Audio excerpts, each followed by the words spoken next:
Salam Indonesia. Pemirsa, Anda sedang menyaksikan siaran Indonesian Television News dan kami akan segera hadirkan berbagai informasi menarik dari seluruh pelosok tanah air untuk Anda saksikan. Inilah berita dari Provinsi Lampung selengkapnya. Regulasi pemerintah yang menetapkan harga singkong sebesar Rp1.350 per kilogram berimbas dengan tutupnya sejumlah pabrik tapioka di Provinsi Lampung yang tersebar di Kabupaten Lampung Utara, Lampung Tengah, dan Lampung Timur. Dengan tutupnya sejumlah pabrik tapioka tersebut, kini menjadi masalah baru bagi para petani yang akan menjual hasil panen singkongnya.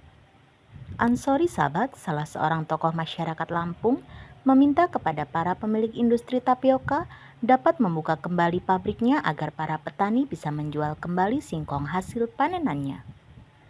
Pemerintah harus tegas dalam menyelesaikan polemik ini. Di satu sisi, para pelaku industri dapat menjalankan usahanya, dan di sisi lain para petani singkong juga sejahtera. Makanya saya sarankan untuk pemerintah, ya dari gubernur kita, bupati kita untuk mengambil langkah-langkah cepat. Artinya untuk menyarankan pabrik-pabrik yang ada di Lampung Utara, Lampung umumnya segera dibuka supaya bisa menampung semua hasil-hasil pertanian singkong yang ada di ini dengan harga ketentuan sesuai dengan kemampuan pabrik. Pabrik itu berani beli 1.100 atau 1.200, mereka itu punya dasar. Bisa kita investigasi. Dasarnya apa? Pabrik itu beli 1.200, 1.100 maksimal. Kan mereka bisa uraikan, oh ya kos produksi saya sekian, ini sekian, solar sekian, ini sekian. Kan bisa di mereka ini kan. Artinya mereka menentukan harga itu bukan semau-maunya karena harga singkong banyak. Karena pada umumnya yang namanya orang industri itu pengen petani itu selalu untung nanam singkong. Harapan mereka petani selalu untung nanam singkong agar petani itu tetap mau tanam singkong. Itu tujuannya. Tapi nggak mungkin mereka mau memaksakan untuk harga mahal tapi rugi mereka gitu. Rugi mereka itu bukan itu loh, ratusan juta setiap hari. Jadi hitungannya satu pabrik bisa 3-4 M satu bulan kerugiannya kalau kita paksakan dengan harga yang sesuai dengan yang disarankan oleh pemerintah. Itu surat dari pemerintah, keputusan kementerian maupun keputusan PJ Gubernur Lampung tanggal 13 Januari waktu itu sebetulnya himbauan.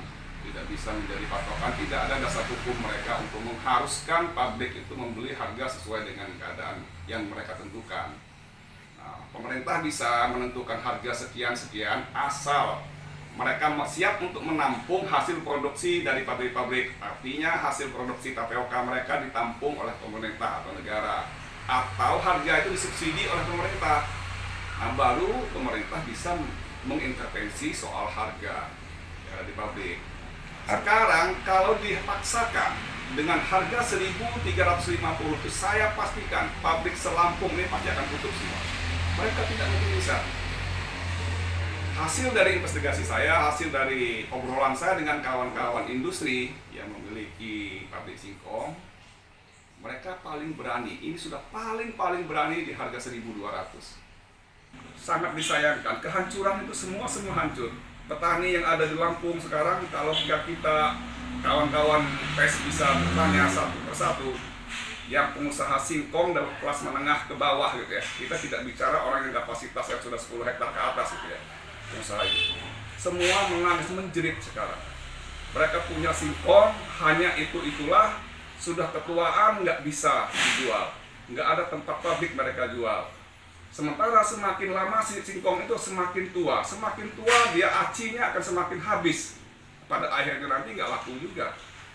Jadi artinya saya mohon dengan pemerintah, baik pusat maupun daerah, ini harus diambilkan langkah-langkah tegas, langkah-langkah cepat untuk mengatasi persoalan yang jangka pendek ini.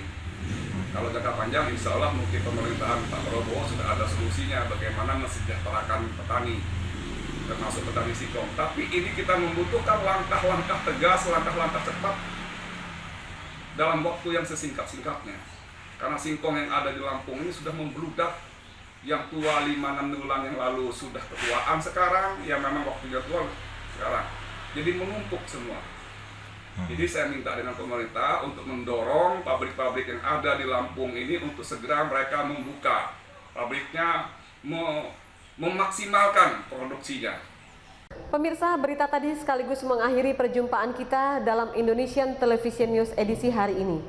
Kami harap Anda dapat menekan tombol subscribe untuk mendapatkan informasi dan berita menarik lainnya dari channel Indonesian Television News. Saya Novi Balga, mewakili seluruh kerabat kerja yang bertugas undur diri. Sampai jumpa dan salam Indonesia.